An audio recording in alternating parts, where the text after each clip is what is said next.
Assalamualaikum warahmatullahi wabarakatuh. Selamat pagi semua. Bagaimana kabarnya pada pagi hari ini? Sehat semua? Alhamdulillah jika semuanya sehat. Di sini kita akan belajar tentang peradaban Islam Daulah Umayyah di Andalusia. Nah, pada pagi hari ini sebelum kita memasuki materi, Ibu maafin dulu ya. Siapa yang tidak masuk? Siapa yang nggak masuk hari ini? Nihil? Alhamdulillah semuanya nihil.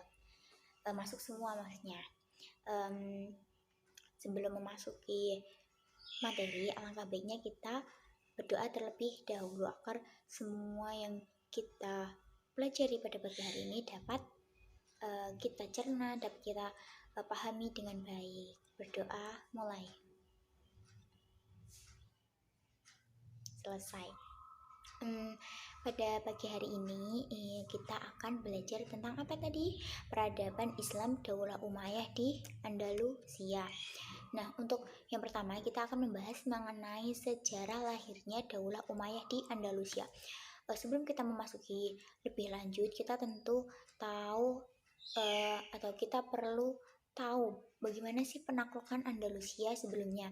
Jadi sebelum Islam masuk ke Andalusia, Islam terlebih dahulu berkembang di Afrika Utara, di mana Afrika Utara ini dijadikan sebagai salah satu provinsi dari Daulah Umayyah di Damaskus pada masa Khalifah Abdul Malik bin Marwan pada 685 sampai 705 Masehi. Pada masa perkembangan selanjutnya ditunjuklah Musa bin Nusair sebagai gubernur di Afrika Utara. Sebelum dikuasai Islam, kawasan Afrika Utara ini menjadi basis kekuasaan kerajaan Romawi, yaitu kerajaan Gotik. Nah, sebagai gubernur, Musa bin Nusair ini menunjuk atau mengutus Tahir bin Malik untuk menyelidiki seluk-beluk Andalusia. Nah, Torif ini membawa pasukan sebanyak 500 pasukan berkuda dan melintasi selat yang terletak di antara Maroko dan benua Eropa. Dalam ekspedisi ini, Torif dibantu oleh Raja Julian dengan menaiki 4 buah kapal. Nah, ekspedisi ini sukses tanpa perlawanan yang berarti. Nah, Musa bin Nusair ini mengirimkan bala bantuan kepada Torif yang pasukannya dipimpin oleh Tariq bin Ziyad sebanyak 7.000 pasukan. Nah, Tariq bin Ziyad ini membawa pasukannya menyeberangi selat yang terkenal dengan Selat Gibraltar atau Jabal Tariq. Nah, Tariq berhasil dengan gemilang dan berturut-turut berhasil menaklukkan berbagai wilayah yang penting seperti Cordoba, Granada, dan Toledo. Nah, pada periode pertama ini, situasi politik dan perekonomiannya tuh belum tertata dengan rapi, belum terstruktur dengan baik. Sering terjadi konflik internal yang mengakibatkan melambatnya kemajuan kerajaan atau Daulah Umayyah ini. Nah, pada konflik internal yang terjadi disebabkan perbedaan etnis dan golongan, juga terdapat perbedaan pandangan antara khalifah yang berpusat di Damaskus dengan gubernur Afrika Utara. Pada periode ini, Islam di Andalusia belum memasuki kegiatan pembangunan dalam bidang peradaban dan kebudayaan. Lalu kita memasuki peran Abdurrahman I, yang dimana awal mulanya keruntuhan Daulah Umayyah di Damaskus itu digantikan atau diruntuhkan oleh Daulah Abbasiyah di Baghdad. Nah, pada penyerangan ini hanya tersisa satu dari keturunan Bani Umayyah, yaitu Abdurrahman I yang bergelar Ad-Dakhil. Abdurrahman Ad-Dakhil berhasil lolos dari kejaran Bani Abbasiyah. Kemudian Abdurrahman datang dan mengambil kekuasaan di Andalusia pada masa gubernur Yusuf al-Fihr. Nah, ia memproklamirkan berdirinya Daulah Umayyah di Andalusia sebagai kelanjutan dari Daulah Umayyah di Damaskus. Pada periode ini, umat Islam di bawah kekuasaan para amir dan mulai memperoleh kemajuan baik di bidang politik, ekonomi, peradaban, dan bidang lainnya. Amir pertama pada periode kedua ini yaitu Abdurrahman Ad-Dakil, sebagai ia yang mendirikan pertama kali Daulah Umayyah di Andalusia ini. Nah, ia berhasil membawa kemajuan Islam dan sukses mendirikan Masjid Cordoba dan sekolah-sekolah di kota-kota besar di Andalusia. Lalu kita memasuki perkembangan peradaban dan ilmu pengetahuan pada masa Daulah Umayyah di Andalusia. Nah, sebelumnya ada pertanyaan? Tidak ada, baik Ibu lanjut ya. Nah, pada perkembangan ini tentu terjadi perkembangan yang sangat pesat, di mana Bani Daulah Umayyah di Andalusia ini menjabat atau memerintah kurang lebih kelanjutan dari periode yang Daulah Umayyah di Damaskus. Nah, periode ini para para amir yang menjabat sebagai pemimpin di Daulah Umayyah di Damaskus itu ada sekitar 15. Teman-teman bisa baca di buku, di sana juga ada.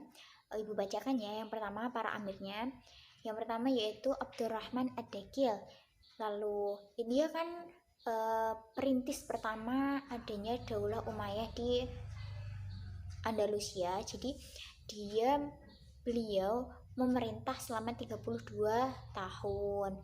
Lalu yang kedua dilanjutkan Hisham bin Abdurrahman, lalu Hakim bin Hisham, kemudian dilanjutkan Abdurrahman al-Ausad, lalu dilanjutkan Muhammad bin Abdurrahman, kemudian Munir bin Abdurrahman, lalu Abdurrahman an-Nasir, dilanjutkan Hakam al-Muntasir, lalu Hisham II, lalu Muhammad II, kemudian Sulaiman, lalu ini yang ke-12 Abdurrahman keempat, kemudian yang ke-13 Abdurrahman ke-5, yang ke-14 Muhammad III, dan yang terakhir yaitu Hisham II.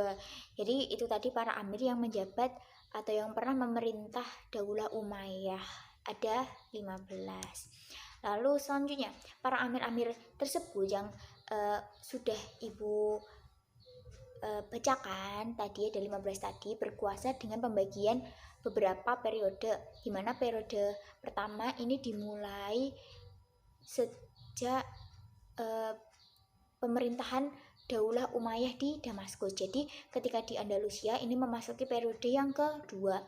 Yang kedua ini dipimpin oleh Abdurrahman Ad-Dakil, Hisham I, Hisham II, Abdurrahman al-Ausad, Muhammad bin Abdurrahman, dan Munir bin Muhammad, yang terakhir Abdullah bin Muhammad.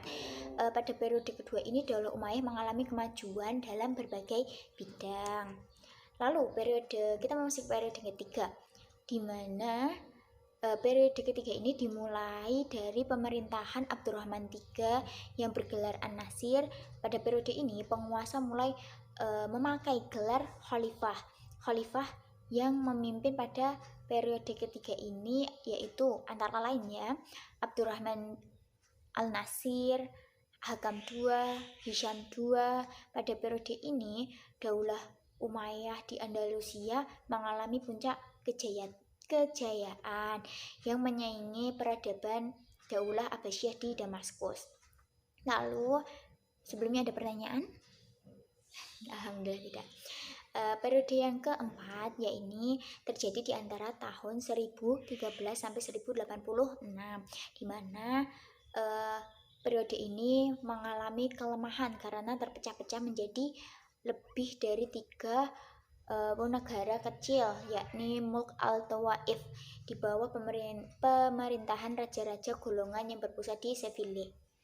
Nah, munculnya Mulk at-Tawaif ini sangat berpengaruh terhadap eksistensi Daulah Umayyah. Untuk selanjutnya yaitu periode kelima. Periode ini berlangsung tahun 1086 sampai 1248. Periode ini muncul kekuatan yang mendominasi yaitu Daulah Murabitum yang berasal dari Afrika Utara yang sedikit banyak membantu umat Islam di Andalusia dari serangan orang-orang Kristen. Dan yang terakhir yakni periode ke-6 yang berlangsung dari tahun 1248 sampai 1492. Pada periode ini kekuasaan Islam hanya di daerah Granada, yaitu di bawah kekuasaan Bani Ahmar. Peradaban ini dibangun kembali sehingga sempat mengalami kemajuan pada pemerintahan Abdurrahman An-Nasir. Namun secara politik jangkauan Daulah Umayyah ini hanya di wilayah yang sangat kecil sehingga berakhirlah kekuasaan Daulah Umayyah di periode ke-6. Untuk kejayaan atau kemajuan Islam di Andalusia pada periode ini, pada periode ketiga tadi, itu ada dua bidang, yaitu di bidang ilmu pengetahuan dan sains dan di bidang peradaban dan pembangunan. Untuk ilmu pengetahuan dan sains itu mencakup ilmu filsafat, ilmu sains, fikih, dan sejarah. Lalu untuk yang peradaban dan pembangunan tadi, terjadinya pembangunan fisik di daerah Cordoba dan Granada. Lalu kita membahas untuk materi yang terakhir, yakni kemunduran Daulah Umayyah di Damaskus. Apa sih faktor-faktor yang menjadi penyebab Daulah Umayyah di Damaskus? Ada yang tahu? Ya betul. Ibu tambahin ya. Jadi faktor yang menjadi penyebab runtuhnya Daulah Bani Umayyah di Andalusia ini ada 4. Yang pertama, tidak jelasnya sistem peralihan kekuasaan. Yang kedua, tidak adanya ideologi pemersatu. Dan yang ketiga, keterpurukan ekonomi. Dan yang keempat, terasing. Nah, ketidakjelasan sistem kekuasaan ini karena Bani Umayyah itu menganut monarki, yaitu kekuasaan dalam keturunan. Jadi itu tidak ada kejelasan untuk rakyatnya. Lalu tidak ada pemersatu ideologi. Jadi di sana di Daulah Umayyah sendiri tidak ada ideologi yang mendasari kekuasaan. Lalu yang ketiga, keterpurukan ekonomi. Karena terjadinya beberapa faktor yang Ibu sebutkan tadi di periode ke-6 itu mempengaruhi pada bidang ekonomi. Dan yang terakhir yaitu terasing. Terasing itu bagaimana? Karena mayoritas agama Islam itu banyak di daerah timur atau bagian timur. Nah, untuk Andalusia sendiri ini bagian barat, jadi akan terasingkan minoritas lah, karena samping-sampingnya itu adalah orang-orang Kristen, sehingga banyak serangan-serangan. Itu tadi penjelasan dari Ibu. Maaf jika ada salah kata. Sebelumnya Ibu ada pertanyaan nih. Tadi ada berapa amir yang menjabat atau yang pernah memimpin di Daulah Umayyah? Ya, yang belakang. Iya, betul sekali, ada 15. Untuk yang soal kedua, amir yang menjabat selama 32 tahun itu yakni amir ke, betul, yang pertama yaitu Abdurrahman Ad-Dakhil. Jadi sebelumnya Ibu maaf ya lupa tadi, Abdurrahman Ad-Dakhil ini diberi gelar Raja Wali Quraisy karena dia mampu memimpin sebuah daulah selama 32 tahun. Itu tadi dari Ibu, maaf jika ada salah kata. Semoga materi pada pagi ini dapat semuanya dimengerti. Cukup sekian. Wassalamualaikum warahmatullahi wabarakatuh.